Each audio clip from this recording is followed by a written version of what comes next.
Que le Seigneur vous bénisse. Encore une fois, je reviens vers vous dans une petite vidéo. Nous sommes toujours soucieux de partager ce que nous avons découvert à travers le ministère de Banque. Nous ne pouvons pas rester sans partager avec les autres. C'est pourquoi je viens vers vous encore pour une petite vidéo dans laquelle je vais juste faire une introduction d'une citation que vous-même vous allez lire et tirer vous-même votre propre conclusion. Ici, il s'agit d'un frère bien-aimé à l'époque du prophète qui savait très bien qu'il y a le 5 ministères dans l'église, mais il a posé lui la question concernant le ministère de l'épouse avant l'enlèvement. C'est le prophète, en répondant à cette question, qui va dire exactement: l'épouse aura un ministère composé de tous les quintuples ministères que nous connaissons: pasteur, prophète, apôtre, évangéliste, docteur et consort. Et Frère Branham me dit: c'est un ministère tellement humble, et c'est le message du temps de la fin. Et il va faire une remarque en comparaison avec le ministère de Jean-Baptiste. Et il va encore dire dans cette citation que souvent quand Dieu fait une promesse, il promet quelque chose. Les gens ont leur manière de s'attendre à l'accomplissement de cette promesse, mais Dieu a sa manière simple d'accomplir la promesse. Alors, c'est tout ce que j'ai voulu comme introduction, mais je vous laisse vous-même écouter le prophète lui-même parler sur cette question qui lui a été posée et la réponse qu'il va donner à ça. Ce sont mes petites vidéos que je vais commencer à faire de la sorte pour permettre à chacun de suivre lui-même, d'écouter pourquoi nous parlons du ministère des banques. Ce n'est pas quelque chose qu'on a inventé. Alors nous voulons que chacun puisse comprendre. Ici, il ne s'agit pas du ministère tel que nous les avons connus tout au long des âges de l'Église. Il y a quelque chose de plus que j'aimerais que chacun puisse comprendre, la différence dans la réponse que le prophète va donner. Suivons tous ensemble la citation et vous-même tirez votre propre conclusion. Que le Seigneur vous bénisse. L'épouse de Christ aura... Est-ce que l'épouse de Christ aura un ministère avant l'enlèvement? Bien sûr, c'est ce qui est en train de se passer en ce moment, vous voyez. L'épouse de Christ, certainement. C'est le message de l'heure, vous voyez. L'épouse de Christ, bien sûr. Elle est composée d'apôtres, de prophètes, de docteurs, d'évangélistes et de pasteurs. Pas vrai? C'est l'épouse de Christ, bien sûr. Elle a un ministère, un grand ministère, le ministère de l'heure. Il sera tellement humble. Maintenant, souvenez-vous, combien était ici au début, quand dimanche passé, voyez, vous vous souvenez sur quoi j'ai prêché? L'humilité. Oh, n'oubliez pas ça. Je vais m'arrêter un instant pour vous prévenir encore. Rappelez-vous, quand Dieu prédit qu'un grand événement va arriver, les gens regardent tellement loin par leur sagesse qu'ils ne voient pas ce qui arrive. Quand Dieu dit que quelque chose est grand, le monde s'en moque. Cette bande d'ignorants, c'est vrai. Mais quand la grande société, la grande église établie dit « Oh, ça c'est glorieux !» Dieu dit « une bande d'ignorants ». Alors vous voyez, il faut faire attention. Je ne veux peut-être pas dire que c'est de cette manière-là, exactement de cette manière-là, mais c'est comme ça. Regardez, ici, il y avait une grande et sainte église orthodoxe. Nous connaissons la parole, nous avons des écoles, nous avons des séminaires, nos hommes, ils sont tellement cultivés. Voyons donc, ça fait des centaines d'années que nous sommes fidèles à Jéhovah. Nous sommes l'Église, nous sommes le Sanhédrin. Nous avons le conseil des églises ici. Les deux, les pharisiens et les sadducéens, et toutes les dénominations, on se rassemble, comme ce qui est en train d'arriver. Voyez, nous sommes tous un, le conseil de l'Église. Nous sommes les grosses légumes ici. Nous connaissons ce passage de l'Écriture. Cette espèce d'ignorant là-bas, au bord du fleuve, avec le visage couvert de barbe et un morceau de peau de mouton, il veut nous en apprendre à nous? C'est certain. Ils ne voulaient pas écouter cela. Mais la Bible a dit dans Malachie, au 4e ou au 3e chapitre, « J'enverrai mon messager devant ma face pour préparer le chemin pour moi. » 712 ans avant, Jean, le grand prophète Ésaïe, il s'était tenu là et il avait dit, « Il y aura une voix qui criera dans le désert. Préparez le chemin pour l'Éternel et aplanissez son sentier. » C'est vrai. Et il a dit, beaucoup d'entre eux, il a dit, tous les lieux élevés seront abaissés. Ils ont dit, il y aura quand cet homme viendra, il déplacera les montagnes en les montrant du doigt. Et tous les lieux bas, les fossés seront relevés. Et puis tous les lieux raboteux seront aplanis. Frères, nous allons planter du maïs dans tous les champs des environs. Et, nous allons faire des choses formidables quand cet homme-là arrivera. Voyez, ils s'attendaient à ce que Dieu tourne la manivelle pour faire descendre la passerelle et qu'il dise, « Allez, descends, grand précurseur de mon Messie !» Et ensuite, dès qu'il serait parti, il la remonterait. Ce serait la fin de son ministère. Il tournerait la manivelle pour la faire redescendre et il l'installerait ici, juste à côté du séminaire, et il dirait, « Très bien, mon fils bien-aimé, descends leur dire. » Voyez, oh là là, regardez, quand il est venu, que s'est-il donc passé? Celui qui est arrivé, c'est un homme qui ne connaissait aucune de leurs écoles. Il n'avait même pas de carte de membre. Il n'avait aucune référence. Non, personne n'a jamais eu connaissance qu'il aille à l'école un seul jour de sa vie. On ne pouvait même pas savoir à sa façon de parler. Il n'employait même pas de termes d'ecclésiastique.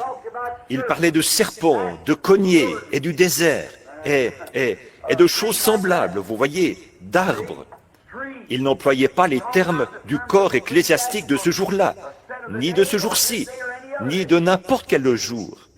Il est venu sassafras, comme on dit ici en Indiana. Il est sorti des buissons quelque part. Il n'était même pas rasé, et il avait les cheveux hérissés sur la tête. Je n'ai pas l'impression qu'il avait pris un bain. Une fois tous les 2 ou 3 mois. Exact. Il ne portait jamais de pyjama la nuit. Il ne conduisait jamais d'automobile. Il ne se brossait jamais les dents. Oh là là, quel personnage que celui-là! Certainement pas. Le voilà qui est arrivé en marchant d'un pas décidé dans le désert, comme ça, et il a dit, « Je suis la voix de celui qui crie dans le désert. Préparez le chemin pour l'Éternel et aplanissez son sentier. » Certains des docteurs, ils étaient là, elles disaient, « Dis donc, toi, on ne peut pas collaborer avec toi pour cette campagne. Écoute, on ne peut pas faire ça. Eh bien, où est ta carte? Où sont tes papiers? » Il ne s'est pas occupé d'eux. Il avait un message. Alors il a continué à l'apporter, vous voyez, à prêcher comme si de rien n'était. Ils ont dit, « Hé, attendez, eh bien, si nous y allons, nous amènerons l'évêque là-bas aujourd'hui, et on va voir ce qu'il en dira. Nous irons là-bas, si nous savons qu'ils sont à la tête de l'Église, et nous savons qu'il devra reconnaître ça. S'il est de Dieu, il reconnaîtra nos évêques. » Ils les ont tous placés là, un à côté de l'autre, et ils se sont tenus là, les dignitaires. Il a dit, « Vous, race de vipères, vous, serpents dans l'herbe !» L'école tournée vers l'arrière, les saints-pères, et ainsi de suite. « Qui vous a appris à fuir la colère à venir? Vous savez que votre heure est proche. Ne pensez pas que vous dites, eh bien, nous sommes membres de ceci, de cela. Je vous le dis, le Dieu que je sers, de ces pierres, il peut susciter des enfants à Abraham. » Oh là là! Là, il va leur servir l'inverse du discours ecclésiastique. « Moi, je vous déclare que la cognée est mise à la racine de l'arbre. Tout arbre, donc, qui ne produit pas de bons fruits, sera coupé et jeté au feu. Oh, moi, je vous baptiserai d'eau pour vous amener à la repentance. Mais il vient après moi.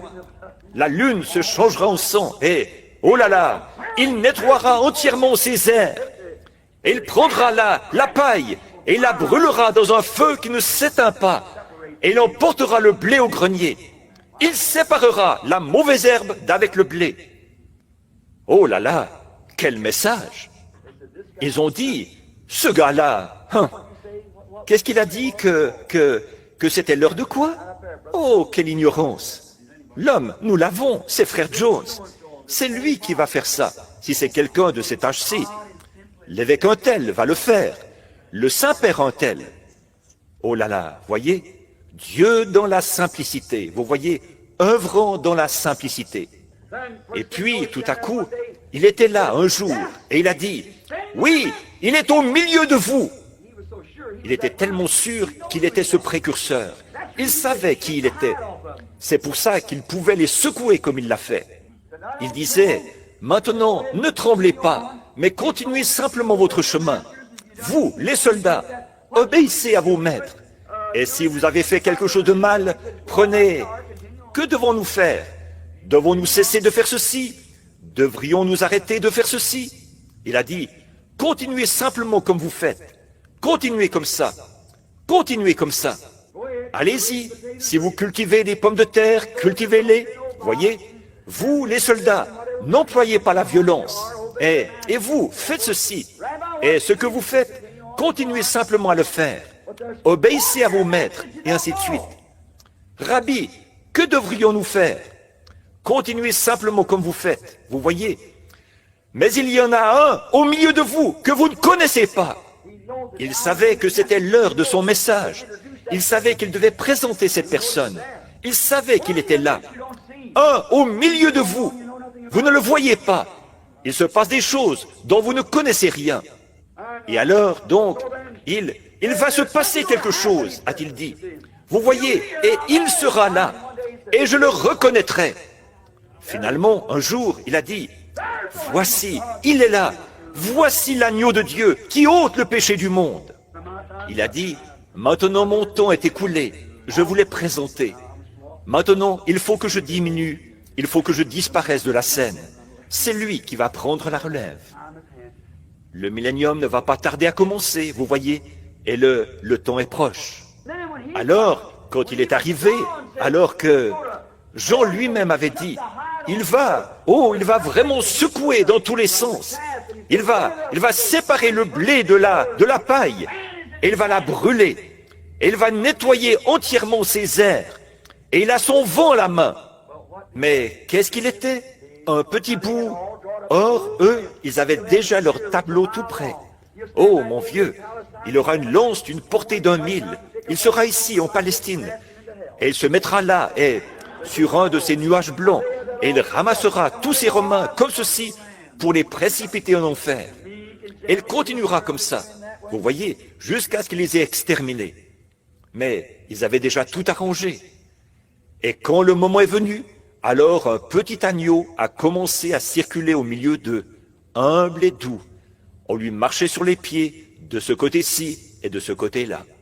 Même que Jean a dit, maintenant regardez, Jean, le prophète, il a dit, allez lui demander, est-il vraiment celui-là? Tellement humble que le prophète a passé à côté. Il a dit, est-il celui-là ou devons-nous en attendre un autre? Or, il ne lui a pas du tout donné un traité à ses disciples dans Matthieu 11. Ils sont venus lui demander, quand les disciples de Jean était en prison. Donc, il avait eu tellement d'embêtements je crois que c'est Pember qui a dit, son œil d'aigle s'était voilé là-bas. Vous voyez? Il pouvait, voilà qu'il était revenu sur terre. Il avait été là-haut, dans les hauteurs. Mais quand il a eu terminé sa prophétie, il est retombé sur terre. Voyez? Vu qu'on l'a mis en prison, vous voyez? Il n'avait plus besoin de ses grandes ailes. Alors, il restait là, simplement. Mais il avait volé plus haut que tous les autres. Je vais vous montrer quelque chose. Dieu l'avait utilisé. Et Jésus le savait, vous voyez? Parce que là, c'était le Dieu incarné. Vous voyez? Alors il a dit, or, il ne lui a pas du tout donné un traité sur la façon de bien se conduire en prison, de dire, maintenant, attendez un instant, je vais rédiger un petit essai ici, rapportez ça à Jean, pour lui faire savoir comment bien se conduire quand il est en prison à cause de moi. Voyez? Non, ce n'est pas ça qu'il a dit. Il n'a pas dit, allez dire à Jean qu'il aurait dû passer son doctorat en philosophie avant d'arriver. Voyez? S'il avait fait ça, il aurait été avec tous les autres. Il aurait été de ceux qui rejetaient. Jean a été honnête. Il a posé la question. Et il a dit, restez donc jusqu'à la fin de la réunion. Et après, vous irez montrer à Jean ce qui est arrivé. Alors, il saura. Si vous lui dites ce qui est en train de se passer, alors il saura. Voyez, voyez? Allez simplement dites-lui que il est en prison. Il ne pouvait pas être ici. Mais vous avez assisté à la réunion et vous avez vu ce qui est arrivé. Allez lui dire. Et donc, les disciples ont dit, très bien, maître. Et les voilà partis de l'autre côté de la colline. Jésus, qui était assis sur un rocher, il les a simplement regardés aller jusqu'à ce qu'ils soient de l'autre côté, qu'ils aient gravi la colline.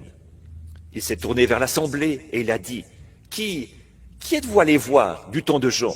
Voyez? Il a dit, qu'êtes-vous allé voir? Êtes-vous allé voir un homme qui a le col tourné vers l'arrière et des habits précieux et très raffinés et instruits? Est-ce là le genre d'homme que vous êtes allé voir? Il a dit, non. Ce jour-là, vous savez ce que c'est?